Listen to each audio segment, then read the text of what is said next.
ehrlich gesagt sagen, da ist es für mich ein repetitiver Kreislauf und das mag ich nicht. So, schau, jetzt hast du unten den Rucksack, die verschiedenen Elemente sind voll. Da kriegt er noch was ein, da kriegt er noch was ein. Genau. Jetzt muss ich wieder zurücklaufen, das einlagern, weil in der weiteren Nähe ich noch kein Lager gefunden habe. So, schau her.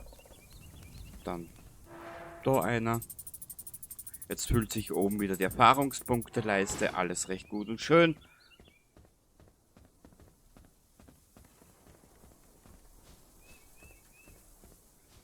Jetzt sammle ich da wieder alles ein, was wir brauchen. So. Alles recht gut und schön. Es ist ja sehr, es würde mir ja gefallen, aber das Problem ist halt, du siehst das gerade im Bilde und wenn du die ersten 10 Episoden geschaut hast, hast du das größte Problem des Spiels gefunden und gesehen. Du hast alles gesehen, ja, meinen eigenen 10Ks beim Wuchern anfeuern ist wahrscheinlich interessanter wie dieses Spiel auf Dauer. Ohne dass du nicht irgendeinen Gehirnschaden davor trägst. Das waren jetzt 18 Minuten knappe und somit beende ich Staffel 1. Ob das Spiel ich jemals nochmal angreifen werde, du siehst, wir sind am 10. Tag und ich langweile mich jetzt schon darin. Okay. Also wie gesagt, ich habe mir das jetzt verhalten. Du brauchst nur die 10 Episoden in einem Aufwasch durch anschauen und dann wirst du erkennen, was du alles in diesem Spiel machst. Und das Einzige, was du in diesem Spiel magst, ist das. Und ab und zu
Grüße zurück zu Dismantle. Episode 12, ein kleines Spezial und weil es so lustig war, machen wir gleich weiter, oder? Ein bisschen was habe ich noch und dann später dazu wieder ein bisschen mehr. Bis gleich.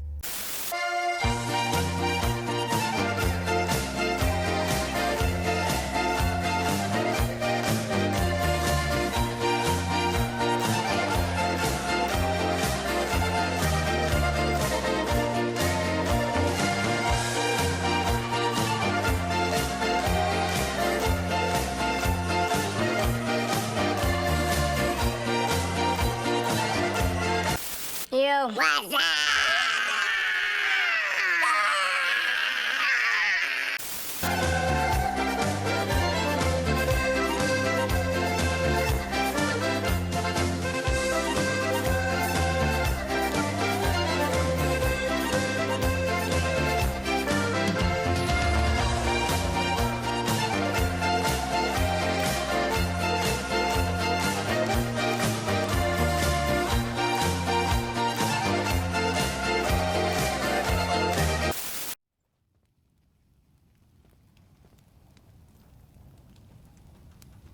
Christen zurück zu Dismantle. Du hast ja gerade gesehen, in etwaig 5 Minuten ein bisschen ein Klamauk und wie ich das Spiel am besten beschreiben kann. Ja, eins vorweg. Ich mag es eigentlich. Es hat gute Ansätze. Es ist ein relativ putziges Spiel. Allerdings, wie du es vielleicht in den letzten 2 bis 3 Episoden gesehen hast, das Spiel hat mehrere große Fehler. Genau. Und daher auch der Entschluss mit eigentlich nur 11 Episoden Staffel 1. Ob es jemals eine zweite Staffel geben wird, weiß ich nicht. Und ich möchte dir jetzt zeigen meine Gründe dafür. Wo fangen wir an? Du hast in dem kleinen Zusammenschnitt, hast du es ja gesehen, die Aufnahme, die ich im Hintergrund eingeblendet habe, die war eigentlich knappe 15 Minuten lang, die habe ich heruntergeschnitten, beziehungsweise die habe ich mit der Geschwindigkeit hinauf gestellt, oder habe ich, wurscht, jetzt ist sie ein bisschen schneller abgelaufen auf 3 Minuten. Ja, also in 3 Minuten habe ich dir eigentlich gezeigt, was in 15 Minuten reell passiert. Jetzt zeige ich dir die Gründe, warum ich das Ganze abgebrochen habe. Schau her. Wir gehen zuerst einmal auf die Quests. Hier, das ist die Hauptgeschichte und das sind die zwei die zwei Erweiterungen, die es jetzt gibt. Nebenbei ploppen immer wieder, wie du siehst, zig Nebenmissionen auf, hin und her und bla bla bla. Ich habe es erwähnt, die Hauptgeschichte ist für einen Hugo. Die ist noch, wie soll ich sagen, die ist noch unkreativer geschrieben wie bei Generation Zero. Bei Generation Zero habe ich mir wenigstens mit den Charakteren ein bisschen was aufreißen können. Du bist da in dieser Welt wirklich alleine unterwegs, du bist einfach nur am Dauer X drücken, hier in meinem Fall auf der Xbox, und es ist egal. Die beiden Erweiterungen führen das ganze System fort. Bleib einfach auf der X-Taste oben, spring beiseite, wenn ein Zombie kommt oder ein nicht mehr Mensch, und ja, du brauchst nur die letzten Episoden, von Episode 1 bis 11, brauchst du dir nur in einem Aufwasch anschauen. Damit ist das Spiel an und für sich erklärt. Genau. Das mit dem Gepäck ist mir auch ich sag's einmal, ist mir logisch, nachvollziehbar. Ich wollte gerade mit euch, nämlich mit HS Dämlich, warte mal, na, die Landkarte zeige das nämlich noch nicht. Mir ist nämlich was noch Lustigeres aufgefallen. Und zwar, na, genau, müssen wir ins Lager. Erfinden und herstellen. Ich bin das erste Mal, das wird ja, formulieren wir es anders. Wie du siehst, im Hintergrund, in dem Gebäude sind ja wieder 2 Zombies drinnen. Jedes Mal, wenn du Pause machst, sag mal, du hast dieses Gebiet hier. Du hast dieses Gebiet hier geräumt, dieses Gebäude. Und du legst dich schlafen oder willst Level up machen, beziehungsweise deinen Charakter aufwerten, das Werkzeug aufwerten, was du halt brauchst und hin und her. Respawn, sei Dank. Also jedes Mal. Dann machen wir zu. Brauche ich halt nicht. So, das sind wir für uns. Du brauchst dir unten auf der Karte schauen, überall rote Punkte und das Dauer X drücken, im rechtzeitigen Augenblick beiseite springen, das geht weiter. Genau. Nochmal zurück ins Lager. Ich bin nämlich auf was aufmerksam worden, schon ganz am Anfang von diesem ganzen Scheiß. Erfinden und herstellen. Das ist der komplette Levelbaum.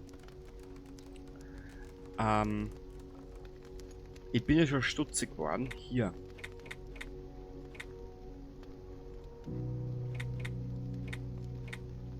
Bei den Dietrichen. Die schaltet man erst mit Level 12 frei. Bin ich da schon stutzig geworden. Weil man gedacht habe, das kann es doch bitte nicht sein. Hier heroben. Kleidung. und so weiter. Ja, ich hab keine Ahnung. Safari-Dress. Ja, du siehst es eh, Schaden abblocken plus 10% und Schutz vor Hitze plus 15%. Dann hast du hier einen Wintermantel, Schaden abblocken plus 15%, Schutz vor Kälte plus 15%. Und es geht halt bis Level 35 durch auf. Du hast da Schaden abblocken 22,5% und Laufgeschwindigkeit erhöht plus 5%. Genau. Was mich mit der Zeit dann wirklich extremst sauer aufgestoßen hat. Ich bin jetzt... Jetzt muss ich nur kurz schauen. Rechts oben siehst du es, Level 31. Ich habe jetzt ungefähr, ich müsste, wenn ich dich nicht anlüge, um die 25 Stunden drauf haben. Das muss, dass du ein bisschen an Zeitraum hast. Ich habe jetzt nochmal nachgedacht, beziehungsweise geschaut, wann ich gespielt habe und hin und her und bla bla bla. Also circa 25 Stunden. Jetzt außerhalb des Let's Plays. Nicht zu vergessen. Ich weiß nicht, wo ich weitermachen soll. Schau her. Zack, gehen wir da nochmal einer. Der große Witz ist hier zu finden. Du hast da ziemlich viele kleine Details, Schaden abblocken minus 55%, Nahkampfmonster gegen Schaden plus 10%. Eine wilde Wut in diesem mythischen Schmuckstück ist eingefangen. Ja, keine Ahnung, Accessoire. Du kannst du deinen Charakter ein bisschen, wie sagt man, ja, kleine Boni dazu geben. Ja.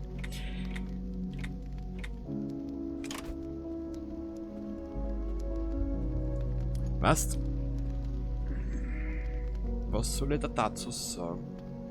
Dieses Spiel, trotz dessen, dass es einige Dinge in sich trägt, wo ich sage, gefällt mir, dieses Spiel ist in die Länge gezogen und in die Länge gestreckt. Das kannst du dir nicht vorstellen. Du wirst es gleich sehen. Du wirst es gleich sehen und wirst da einfach nur denken, welche astronomischen Vollidioten an Entwickler dort drauf gesessen sind. Ich sag das gleich. Und diese Entwickler sind Vollidioten. Was wollen die? Willst du verblöden?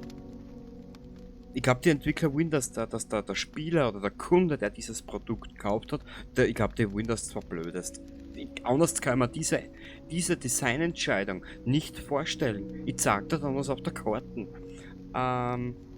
Level, das müsste sein Level 32, 30, 31 mit dem Jagdgewehr. Ja, das musst du aber erst einmal zusammenstellen. BZW, das musst du erst, da musst du erst die Materialien zusammensammeln. Und weil ich gerade über Materialien zusammensammeln rede, sage dir was, das benötigt 30 Mana-Perlen, dass du das überhaupt aufbauen kannst. Ich erkläre dir auch gleich, wie du die Mana-Perlen bekommst. Dazu müssen wir auf die Karte. Du kannst die Gebiete um diesen Rundfunkturm.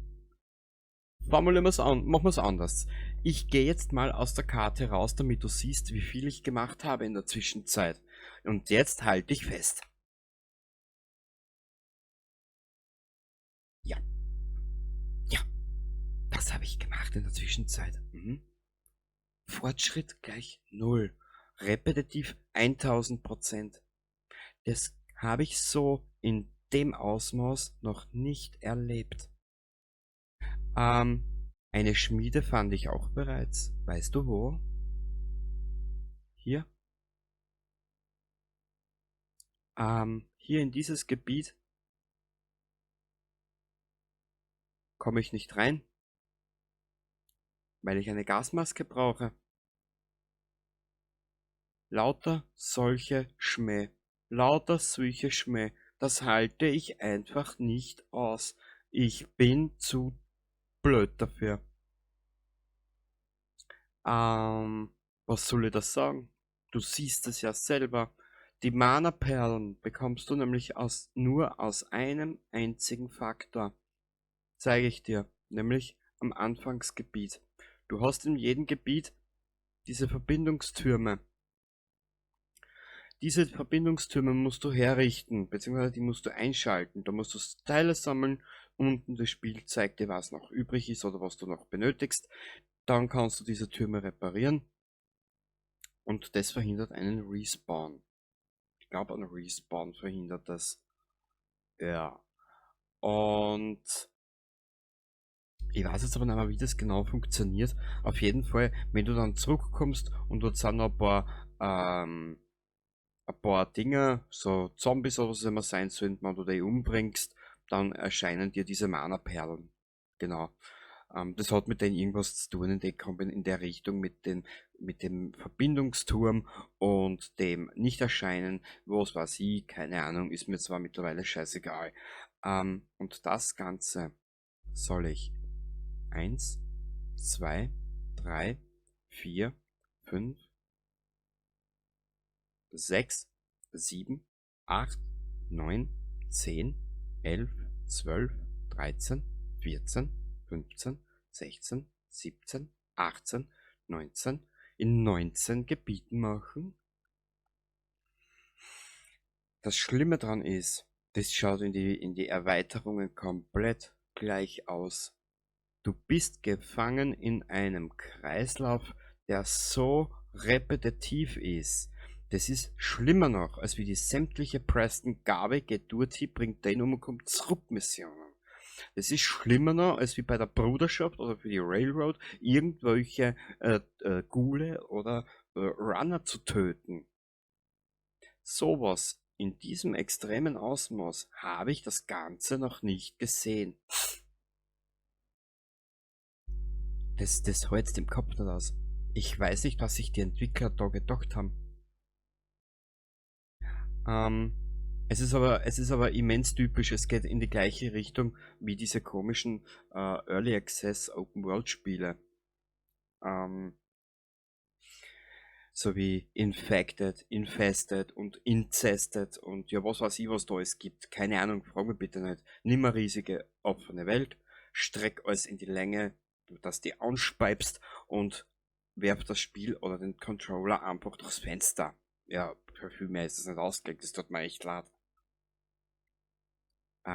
Ich glaube, ich habe da jetzt circa 40 Stunden reingebuttert. Weil pro Levelaufstieg habe ich braucht im Schnitt 1,5 bis 2,5 Stunden. Und die habe aber so gelevelt, dass ich mit dem Dings weiterkomme. Dass ich je Aktion, ob jetzt da was in die Lagerkiste rein tue oder irgendwas anbaue, irgendein Scheiß, so wie das Fasel oder Holzgebäude anbaue oder dort Holz anbaue. Ich habe geschaut, dass ich so level, dass der Levelvorgang schneller geht. Das hältst im Kopf nicht aus. Das habe ich so in diesem Ausmaß noch nicht gesehen. Was als relativ liebes Spiel angefangen hat, entwickelt sich als größter Dünnschiss in diesem Jahr. Für mich persönlich. Das habe ich so noch nicht gesehen. Das halte ich im Kopf nicht aus. Es tut mir echt leid. Mir tut's leid, weil das Spiel, was ich so auf YouTube gesehen habe, in den Bewertungen relativ gut oder relativ beliebt gewesen, sage ich jetzt einmal. Aber ich muss leider abbrechen. Ich muss es leider abbrechen. Sonst erbreche ich im Strahl. Es ist zum Kotzen. Es tut mir echt leid. Und daher bin ich auch, siehst, er kratzt sich permanent am Hals. Ich glaube, der hat Flea oder Zecken, dann soll er mal impfen gehen lassen. Also nein, kann er ja gar nicht. Er kann sich ja noch nicht impfen gehen lassen, aus dem einfachen Grund, weil er sie erst da, hier, zig Stunden später, was du erst suchen musst, eine Schmiede herstellen kann und vielleicht ist da herüben vielleicht irgendwann mal Impfstoff oder so irgendwas, weiß ich nicht, ein Gleitgel oder Schmiermittel gegen Zecken. Ich weiß es nicht, keine Ahnung. Da herüben hast du einen Bauplatz. Hier. Ich hab's auch nicht probiert. Ich hab's noch nicht probiert, ob ich da irgendwo bauen kann. Ich kann nur Dinge irgendwo hinlegen, beziehungsweise ich kann nur mein Inventar leeren, wenn in der näheren Umgebung ein Lagerfeuer ist. Dort ist auch eine Kiste dabei, dort haue ich alles ein und fertig. Wenn ich aber Aktionen machen muss, sowie ein Terminal an einem Tor zu reparieren, so wie hier, da ist ein Terminal, ich muss diese Teile, die ich dafür benötige, muss ich im Inventar haben, weil das übernimmt dann, wenn du zu dem Terminal hingehst, die Taste drückst fürs Reparieren, übernimmt das Spiel das dann. Ja. Mythos-Tafeln. Da ploppen Mythos-Tafeln irgendwo auf und wenn ich alle habe ich eine gewisse Zahl an Erfahrungspunkten kassiert. Toll. Ja. Warum? Weiß ich nicht. Keine Ahnung. Zeitschlosskisten. Frag mich bitte nicht, für was die sind. Keine Ahnung. Vor 3278 Stunden geöffnet gewesen oder so irgendwie, keine Ahnung. Dann kannst du da Schätze suchen. Ja, uninteressant. Dann gibt's da, wo du Ackerbau lernen kannst und so weiter und so fort. Was gibt's noch? Die Story, was über die Radio erzählt wird, die ist sowieso generell uninteressant. Da brauchst du auch wieder Werkzeuge bzw. Materialien. Dann kannst du da fischen gehen an diesen Stellen mit Angelstelle. Dann hast du da Obelisken, da sind auch viele Obelisken in der Welt versteckt. Und wenn du wissen willst, wie das Schnellreisesystem in diesem Spiel funktioniert, das funktioniert nur auf eine Art und Weise. Du hast hier einen Verbindungsturm und du kannst nur über die Verbindungstürme von Region zu Region reisen. Das heißt, wenn du ein Gebiet fertig hast soweit, kannst du nur dann schnell reisen, wenn in dem Gebiet der Verbindungsturm funktioniert. Das heißt, ich kann von hier nach hier nur schnell reisen. Oder, ja, also mehr habe ich noch nicht gemacht. Na, 3 habe ich, genau. Insgesamt habe ich 3 Verbindungstürme bis jetzt. Das heißt, Schnellreisen geht nur von hier nach hier, momentan in meinem Fall, und von hier nach hier. Mehr geht nicht. Das ist das ganze Spiel. Und ich muss da auch und ehrlich gesagt gestehen, ich habe keinen Bock mehr. Es ist eine absolute Katastrophe. Es ist, was als liebe Idee angefangen hat, ist eine, wie soll ich sagen, ich kann da nicht einmal sagen, dass das eine Warteschlange ist. Das ist irgendwas in der Verbindung. Ja, es verlangt nicht viel von dir ab. Du hast nach circa 2 Stunden hast du alles gesehen. Oder nach knapp einer Stunde hast du alles gesehen. Das Einzige, was dich dann nur ermüden kann,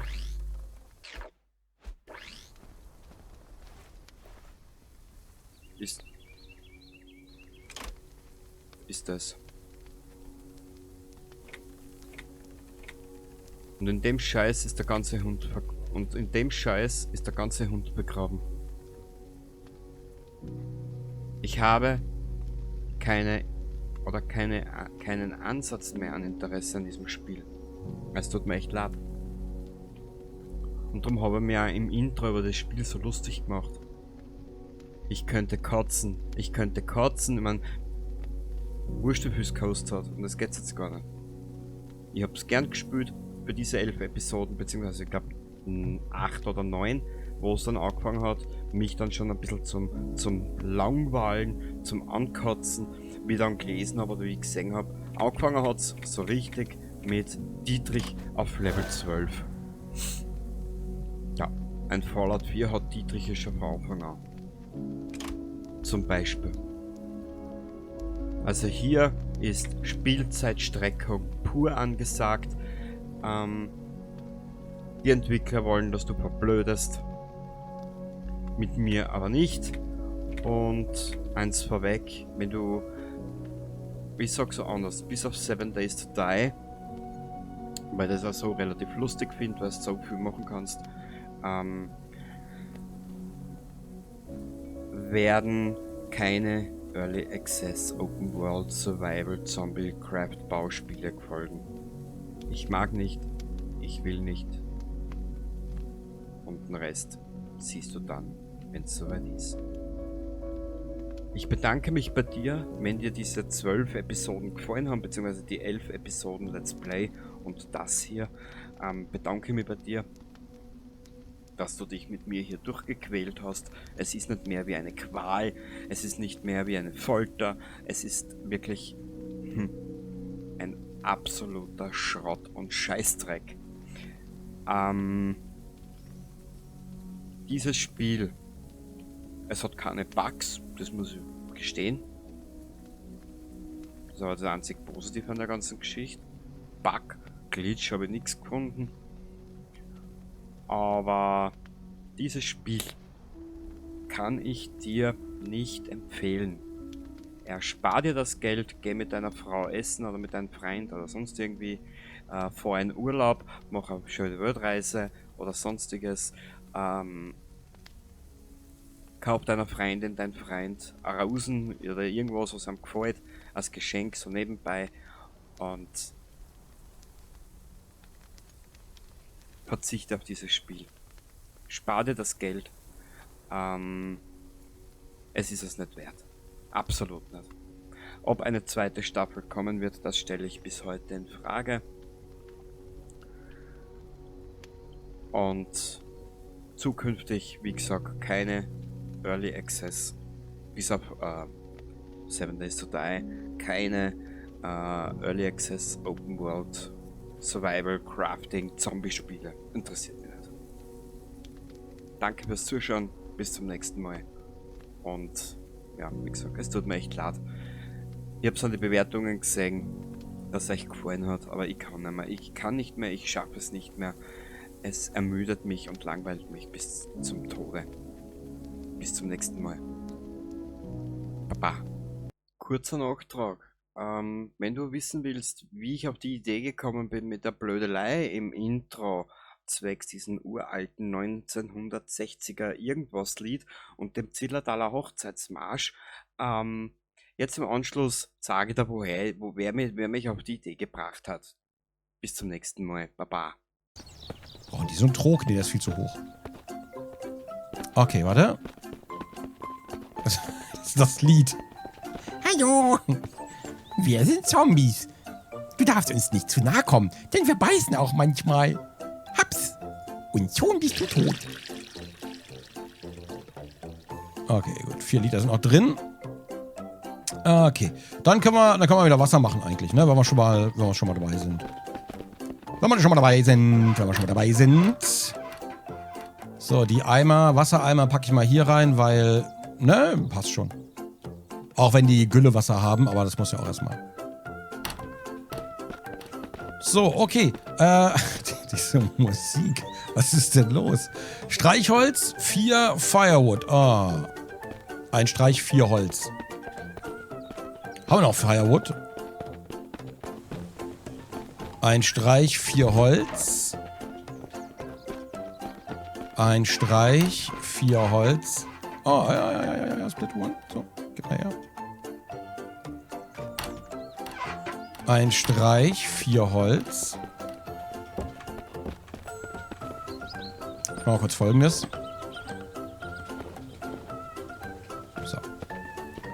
Ein Streich, 4 Holz. Warte. Wo ist denn das Gestreiche hier? Da. Split One.